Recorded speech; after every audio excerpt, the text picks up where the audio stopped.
اب ایران اپنا تیل نہیں بیچ سکے گا، امریکی صدر کی نئی دھمکی، آپ نے ہرمز کی ناکہ بندی کا اعلان کر دیا، بولے ایران کی فوج تباہ اور نیوی سمندر میں ڈبو دی۔ ایران اس وقت بری صورتحال میں ہے، ڈونلڈ ٹرمپ نے لفظی گولہ باری کرتے ہوئے عیسائیوں کے پوپ کو بھی نہ بخشا، بولے کہ پوپ لیو اچھا کام نہیں کر رہے، میں پوپ لیو کا مداح نہیں ہوں، میرے خیال میں پوپ لیو جرائم پسند ہیں۔ امریکی صدر ایران کے خلاف محدود فضائی حملوں پر غور کر رہے ہیں۔ امریکی اخبار کا بھی دعویٰ، رپورٹ کے مطابق امن مذاکرات کی ناکامی کے بعد واشنگٹن مختلف آپشنز کا جائزہ لے رہا ہے، جس میں ایران کی توانائی تنصیبات کو نشانہ بنانا اور تمام جہازوں کی نقل و حرکت روکنا شامل ہے۔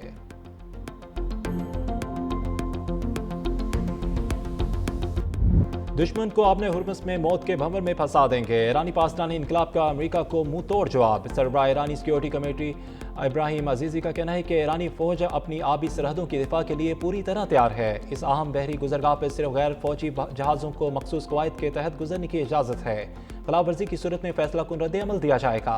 ابراہیم عزیزی کا آبِ ہرمز سے گزرنے والے ہر جہاز سے نئے نظام کے تحت ٹول وصول کرنے کا اعلان، کہا کہ امریکیوں کو اس معاہدے کی ایران سے زیادہ ضرورت ہے، اگر ہماری شرائط قبول نہیں کرتے تو ہم اپنے راستے پر چلیں گے۔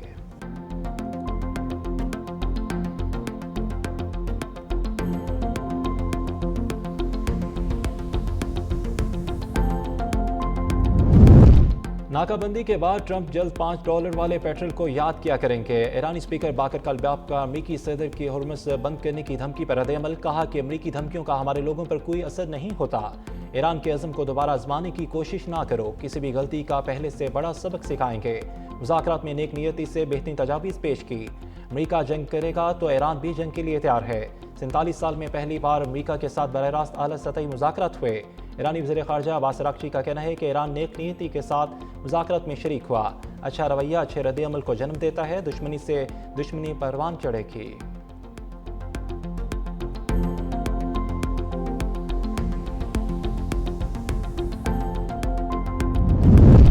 امریکی سینٹرل کمانڈ کا اپنے ہرمز کی ناکہ بندی کے وقت کا اعلان، امریکی سینٹکام کے مطابق امریکی وقت کے مطابق پیر کی صبح 10 بجے سے اپنے ہرمز کی ناکہ بندی شروع ہوگی، اپنے ہرمز میں میری ٹائم ٹریفک بند رہے گی۔ پاکستانی وقت کے مطابق آج شام 7 بجے اپنے ہرمز کی ناکہ بندی شروع کی جائے گی۔ امریکی صدر کے بیان کے بعد بحری جہازوں کی نقل و حرکت معطل، عرب میڈیا کے مطابق اپنے ہرمز سے باہر نکلنے کی کوشش کرنے والے 2 جہاز بھی واپس لوٹ گئے۔ برطانیہ ہرمز ناکہ بندی میں شامل نہیں ہوگا، ترجمان برطانوی حکومت نے امریکہ کو لال جھنڈی دکھا دی، کہا کہ اپنے ہرمز میں جہاز رانی کی آزادی اور ہرمز کھولنے کی حمایت جاری رکھیں گے، یہ عالمی معیشت اور ملک میں مہنگائی کا دباؤ کم کرنے کے لیے بہت ضروری ہے۔ ترجمان کے مطابق برطانیہ، فرانس اور دیگر شراکت داروں کے ساتھ آزادانہ جہاز رانی کے تحفظ کے لیے وسیع اتحاد بنانے پر کام کر رہا ہے۔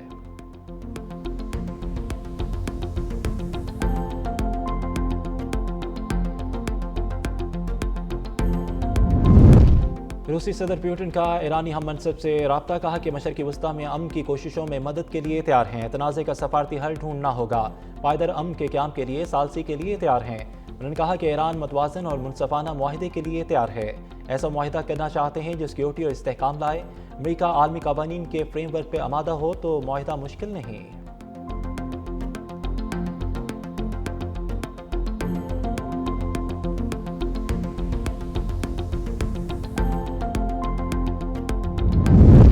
نائب وزیر اعظم اسحاق ڈار کا سعودی وزیر خارجہ شہزادہ فیصل بن فرحان سے رابطہ، اسلام آباد مذاکرات سے متعلق پیش رفت سے آگاہ کیا، سفارتی کوششوں کی حمایت جاری رکھنے کے عزم کا اظہار۔ اسحاق ڈار کی مصری وزیر خارجہ بدر عبدالعاطی سے بھی ٹیلی فونک گفتگو، اسلام آباد ٹاکس اور پاکستان کی سفارتی کوششوں پر بریفنگ، دونوں رہنما کا افریقن پر جنگ بندی کے وعدوں کی پاسداری پر زور، خطے میں امن و استحکام کے لیے مذاکرات اور سفارتکاری جاری رکھنے کی ضرورت کی تاکید۔ نائب وزیر اعظم اسحاق ڈار کا ترک وزیر خارجہ حکان فیدان سے بھی ٹیلی فونک رابطہ، ترکیہ کی جانب سے ایران امریکہ مذاکرات میں پاکستان کے کردار کو سراہا گیا، دونوں ممالک کا امن و استحکام کے لیے سفارتی کوششوں کی حمایت کا عہدہ، حکان فیدان کی اسحاق ڈار کو انطالیہ ڈپلومیسی فورم میں شرکت کی دعوت۔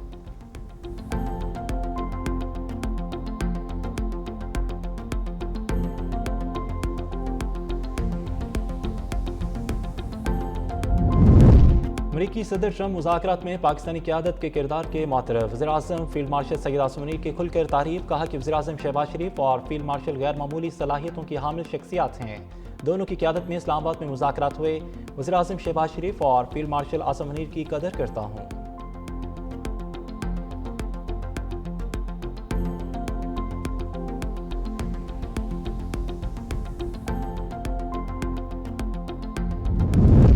مشرقی وسطی تنازع عالمی معیشت کے لیے بڑا سپلائی شاک ہے۔ پاکستان نے توانائی کی فراہمی میں تسلسل برقرار رکھا۔ وزیر خزانہ محمد اورنگزیب کا ہارورڈ یونیورسٹی میں اعلیٰ سطح پینل ڈسکشن سے خطاب۔ کہتے ہیں کہ ابتدائی سبسڈی کے بعد توانائی قیمتوں کی مکمل منتقلی، ٹارگٹ سبسڈی جاری ہے۔ پاکستان نے بحران کے باوجود صورتحال کو بہتر انداز میں سنبھالا۔ کراچی پورٹ پر ٹرانزٹ ٹریفک میں ریکارڈ اضافہ ہوا۔ روشن ڈیجیٹل اکاؤنٹ میں مارچ میں ریکارڈ تحصیلات آئی۔ تحصیلات زر پائیدار حل نہیں، برآمدات پر توجہ ضروری ہے۔ اصل چیلنج اصلاحات پر عمل درآمد ہے۔ ایف بی آر میں ڈیجیٹلائزیشن اور آٹومیشن کا عمل جاری ہے۔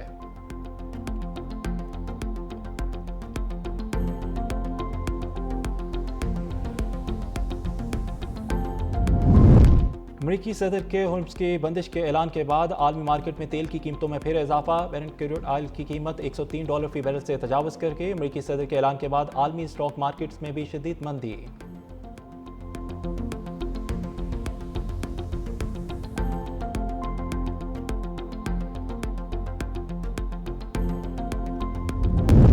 لبنان میں اسرائیلی حملوں کے نتیجے میں شہداء کی تعداد 2055 ہو گئی۔ لبنانی وزارت صحت کے مطابق اسرائیلی حملوں میں اب تک 6558 افراد زخمی بھی ہوئے۔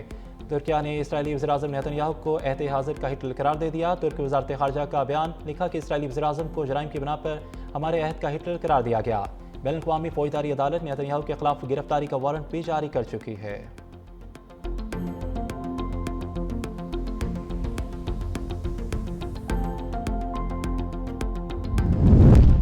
لندن میں فلسطین کے حق میں احتجاج، سینکڑوں افراد گرفتار، مظاہرین منتظمین کی برطانوی حکومت پر شدید تنقید۔ غزہ میں اسرائیلی ظالمانہ کارروائیوں میں معاونت کا الزام عائد کیا۔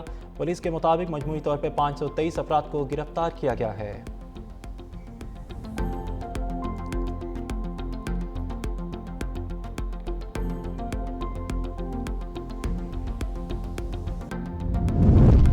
ایران کے خلاف جنگ میں اسرائیل کو لینے کے دینے پڑ گئے۔ بھاری نقصانات کے علاوہ پیسہ بھی پھونک دیا۔ ایران سے جنگ کے دوران اب تک اسرائیل کے $11.5 ارب خرچ ہو گئے۔ اسرائیلی وزارت خزانہ کا رپورٹ میں انکشاف۔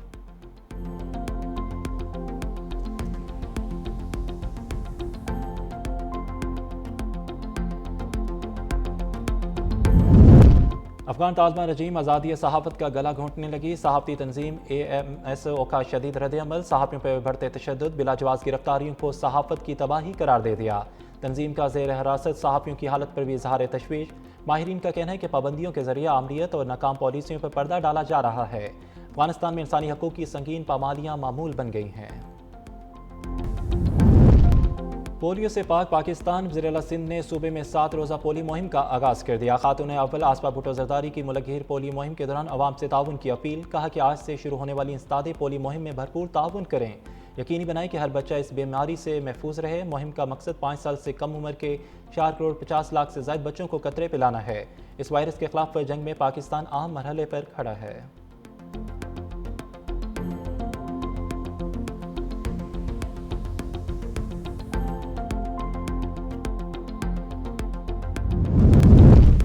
فیول سبسڈی کی مد میں سندھ حکومت ٹرانسپورٹرز کو 14 ارب 36 کروڑ روپے دے گئی۔ سندھ کابینہ نے آؤٹ سائڈ بجٹ فنڈز کی منظوری دے دی۔ ملک بھر میں ٹرانسپورٹرز کو فیول سبسڈی کی مد میں 1 ماہ کے لیے 55 ارب روپے دیے جائیں گے۔